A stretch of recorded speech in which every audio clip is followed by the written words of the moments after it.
आज मैं आप सबको पति पत्नी की एक छोटी सी स्टोरी सुनाती हूँ। पसंद आएगा तो लाइक शेयर जरूर करिएगा। बहुत ही हार्ट टचिंग स्टोरी है, प्लीज पूरी जरूर सुनिएगा। पति रात को 10 बजे ऑफिस से घर आता है। पत्नी का गुस्सा 7वें आसमान पे था। बड़बड़ बड़बड़ करने लगी दरवाजा खोलते ही। पति हाथ मुंह धुल के आया, बोला खाना तो निकाल दो, कुछ खा भी लो। पत्नी बोली खुद निकाल के नहीं खा सकते। इतना कह के बड़बड़ करते हुए जाके कमरे में सो गई। पति किचन में गया, एक आध रोटी जो उसका मन किया निकाल के खाया और जाके सो गया बिस्तर पे। पति को नींद नहीं आ रही थी। उसने रात में पत्नी को जगाने की भी कोशिश की, लेकिन ये कहाँ सुनती। इसका गुस्सा तो 7वें आसमान पे था। खर्राटे मार के सो रही थी। सुबह हुई, पति जल्दी जल्दी तैयार होने लगा ऑफिस के लिए। बोला अरे नाश्ता तो बना दो, कुछ लंच में रख दो।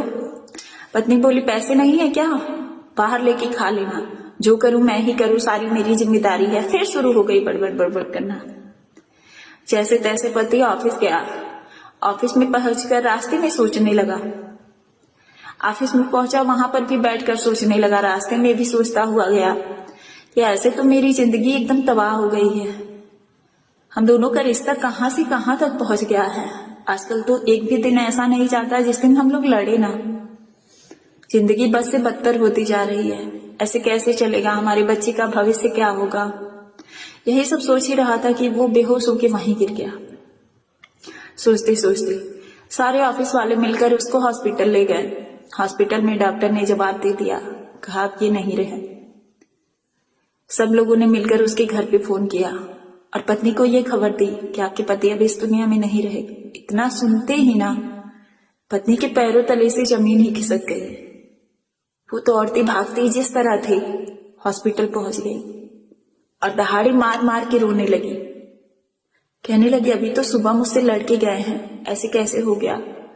उसको अपनी सारी गलती याद आने लगी कि मैंने उनके साथ क्या क्या बुरा किया था।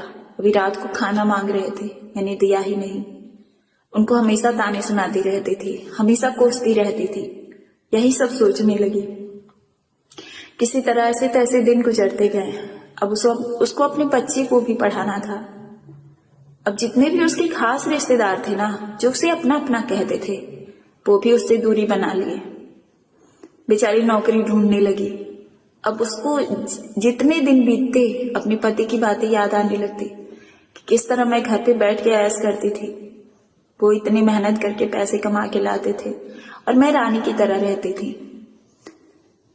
बस एक बार उठ गए होते, मैंने उनसे अपनी दिल की बात कह ली होती, उनसे माफी मांग ली होती।